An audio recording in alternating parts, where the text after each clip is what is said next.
Hello guys, welcome to Pakistani real reaction. तो कैसे हैं आप सब? उम्मीद है आप सब बढ़िया होंगे, मजे में होंगे, खुश होंगे, आबाद होंगे। मेरा नाम है मुदस्सिर। मैं हूं Bashar. So guys, India new plan for oil export to Europe. India ने न्यू प्लान बनाया है ऑयल एक्सपोर्ट करने का यूरोप को। आपको पता है सबसे ज्यादा एक्सपोर्टर एक तरह से भारत बन गया था यूरोप का पिछले दिनों, और क्योंकि बनता भी नहीं, रशिया से लेकर इंडिया रिफाइन करके सीधा बेच रहा था यूरोप को। तो क्या हुआ है, इंडिया ने एक और नया प्लान बनाया। क्या प्लान है वो सारे इस वीडियो के अंदर देखेंगे। हिंदी नॉलेज शो का वीडियो, इनकी वीडियो का लिंक मिल जाएगा आप लोगों को डिस्क्रिप्शन में। काउंट करते हैं 3 2 1 एंड स्टार्ट। नमस्कार दोस्तों, स्वागत है आपका हिंदी नॉलेज शो में। तो दोस्तों, ये बात तो आप सभी लोग जानते हैं कि रूस यूक्रेन युद्ध के शुरू होने के तुरंत बाद भारत ने रूस से डिस्काउंट पर यानी कि कम कीमतों पर कच्चा सस्ता तेल खरीदना शुरू किया था। और इस कच्चे तेल का हम करते क्या थे? भारत लाते थे, उसके बाद उसे रिफाइन किया जाता था प्रोसेस के तहत, जिसमें कच्चे तेल से डीजल निकलता है, पेट्रोल निकलता है, वैक्स निकलता है, टार निकलता है, अलग अलग प्रकार के प्रोडक्ट निकलते हैं जैसे कि पॉलीथीन। ये सारी चीज़ें कच्चे तेल से ही निकलती हैं। और ये निकलने के बाद कुछ तो हम अपने इस्तेमाल के लिए रख लेते थे, जो भारत में यूज़ होता है, पेट्रोल डीजल अलग अलग जगह। उसके बाद जो बचता था वो हम यूरोपियन देशों को एक्सपोर्ट कर रहे थे, वो भी मोटे मुनाफे पर। और मैं आपको थोड़ा अंदाज़ा बताता हूँ कि हम कितना एक्सपोर्ट कर रहे थे। दरअसल जब से रूस यूक्रेन का युद्ध शुरू हुआ है, 700 से ज़्यादा दिन हो चुके हैं इस युद्ध को। और इस दौरान भारत का यूरोप के अंदर जो डीजल का एक्सपोर्ट है, सिर्फ डीजल की बात कर रहा हूँ मैं, पेट्रोल अलग है, अलग अलग जो प्रोडक्ट निकलते हैं वो अलग हैं। सिर्फ डीजल एक्सपोर्ट 572% बढ़ा है। जी हाँ, 572% की ग्रोथ हुई है, यानी लगभग 6 गुना बढ़ा है हमारा एक्सपोर्ट। और इतना ही नहीं, हाल के दिनों में हमने रूस से कच्चा तेल भले कम खरीदा हो, लेकिन यूरोप में हमारा डीजल एक्सपोर्ट तेजी से बढ़ता जा रहा है। सिर्फ दिसंबर के महीने में, जी हाँ, हमारा जो डीजल एक्सपोर्ट है यूरोप को वो 42% बढ़ा है। एक महीने में 42% बढ़ चुका है, और हर महीने ये इसी रेट से बढ़ता जा रहा है, क्योंकि हमने पिछले 2 सालों में रूस के सस्ते कच्चे तेल का इस्तेमाल करते करते यूरोप की बहुत बड़ी मार्केट को कैप्चर कर लिया है। लेकिन समस्या ये है कि हमें इस मार्केट को और ज्यादा तेजी से कब्जाना है और पूरे यूरोप की ऑयल मार्केट को अपने हाथों में लेना है। और इसके लिए भारत सरकार ने एक मास्टर प्लान लागू कर दिया है। तैयार नहीं किया है, ऑलरेडी लागू करना शुरू कर दिया है। और क्या है प्लान? दरअसल भारत सरकार ने ऐलान ये किया है कि हम हर साल जितना भी कच्चा तेल रिफाइन करते हैं अपनी रिफाइनरी में, उस कैपेसिटी को हम 56 मिलियन टन पर ईयर के हिसाब से बढ़ाएंगे। और इस वजह से भारत की जो रिफाइनिंग कैपेसिटी है, एक दिन के अंदर 6 मिलियन बैरल पहुंच जाएगी। जी हाँ, हम हर रोज 60 लाख बैरल कच्चा तेल प्रोसेस करेंगे और उसे रिफाइन करेंगे, कुछ अपने इस्तेमाल के लिए रखेंगे और ज्यादातर को एक्सपोर्ट करेंगे यूरोपियन देशों को। ऐसा इसलिए क्योंकि भारत ने देख लिया है पिछले 2 सालों में कि हमने बहुत ही कम मात्रा में भी एक्सपोर्ट करके मोटा मुनाफा कमाया है। भारत को बहुत ही बम्पर फायदा हुआ है, इससे भारत का खजाना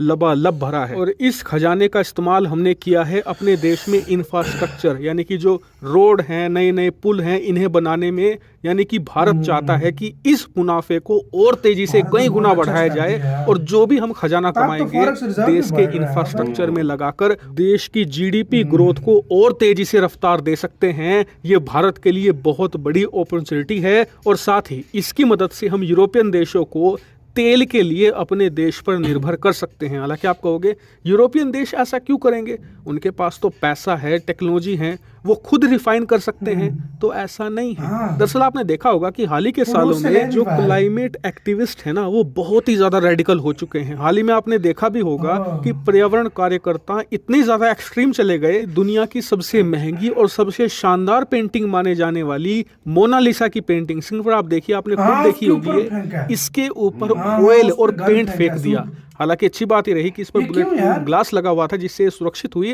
लेकिन इससे आप अंदाजा लगाइए कि वहां पर पर्यावरण कार्यकर्ता कितने ज्यादा रेडिकल हैं। इसी वजह से वहां पर रिफाइनरियां तेजी से बंद हो रही हैं। इसी का फायदा भारत को मिल रहा है, क्योंकि भारत ऑलरेडी दुनिया का 4था सबसे बड़ा ऑयल रिफाइनिंग करने वाला देश है। ऐसे में भारत पूरे यूरोप की ज़रूरतों को बहुत ही आसानी से कैरी कर सकता है और इससे मोटा बम्पर मुनाफा कमा सकता है। और साथ ही इससे भारत में लाखों की संख्या में रोजगार ऑलरेडी पैदा होता है, लाखों की संख्या में और पैदा होगा। हालांकि इस पूरे प्लान पर आपका क्या रिएक्शन है, कमेंट करके बताइएगा। Thank you very much for watching video. जी साथी, वीडियो खत्म। एनवायरमेंट एक्टिविस्ट तो भारत के हित में काम कर रहे हैं। मैं सच बताऊं ना, मुझे आज लग रहा है सच में अब यूरोप के साथ मोए हो गए।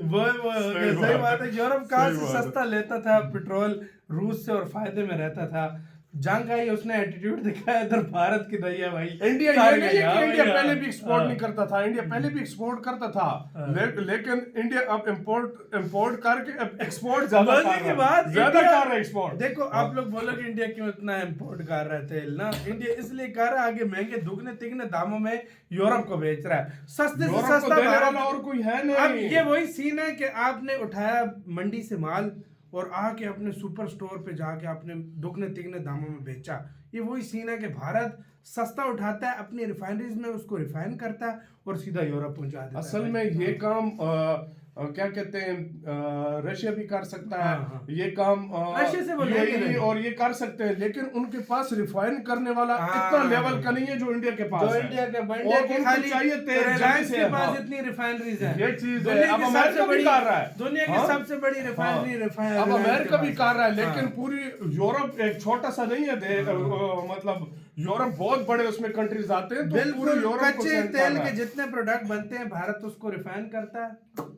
उसी बात तो फायदा देखो ना, इंडिया अपना फायदा भी उठा रहा है। अब इंडिया पूरी हो रही है। इंडिया डबल फायदे उठा रहा है, एक भाई। सस्ते में ले रहा है अपना फायदा, ठीक है, हाँ। फिर रिफाइन कर रहा है, एक्सपोर्ट कर रहा है, उसमें भी भाई, फायदा। आप एक सारा बात कुछ यार। सोचो, 2 साल पहले 2 साल युद्ध के हो हाँ, गए, तकरीबन 2 साल 2 साल पहले भारत समझो 100 रुपए का माल उनको बेचता था। एक बिल्कुल। गैस हम कर रहे हैं, 100 रुपए का माल बेचता 600 का बेच था, रहा है। अब 600 रुपए का वो माल और आने बेच वाले रहा है। टाइम में 1000 का बेचेगा। आने वाले टाइम में वो 1000 का चला जाएगा। तो आप अंदाजा लगाओ ये कितने लेवल पे बढ़ रहा है भाई। जब तक रशिया यूक्रेन की युद्ध नहीं रुकता, बाहर- या देखो इन्होंने वेनेजुएला पे ऊपर से सैंक्शन हटाया, उन्होंने मजबूरन इंडिया में उठाया। वेनेजुएला से भी सस्ता उठा रहा है। नहीं, तुम इंडिया समझ इस नहीं टाइम हो। ईरान से भी सस्ता हाँ। तेल उठा रहा है, इस टाइम रूस से भी उठा रहा है और महंगा करके बेच रहा उन्होंने है। वेनेजुएला से इस वजह से उठाए कि यार उनकी मजबूरी बन गई है, क्योंकि या तो अगर फर्ज करो अब इंडिया नहीं देगा, उनको बहुत प्रॉब्लम होने वाली है, इसलिए उन्होंने वेनेजुएला से उठाया। अब एक टाइम आएगा, मुझसे लिख कर ले लो, ये ईरान से भी उठाएंगे, ईरान से भी उठाएंगे। सही बात ये है। होगा, ये आने वाले वक्त में होगा। सही बात है। अभी नहीं लग रहा, अभी 1 साल 2 साल 5 साल मुझे नहीं लग रहा, लेकिन ये 5 साल के बाद ये मुझे लगता हुआ नजर आ रहा है कि ऊपर से उठाए जाएंगे। और यही भाई फायदा है सबका। और भारत का इसके अंदर बहुत बड़ा फायदा हो रहा है। इंडिया का फायदा ही फायदा और है यार। भारत इसको और 6 लाख टन बनाएगा। ये हाँ। 6 मिलियन टन डेली हो रहा है भाई, बिल्कुल। बैरल निकल रहा है ऑयल, खुद मतलब सोच भारत लो। रिफाइन कर रहा है। हाँ। अब कितनी तक बड़ी इसका refinery कहना है, है। अपने कमेंट सेक्शन में अपना बहुत ज्यादा ख्याल रखिएगा।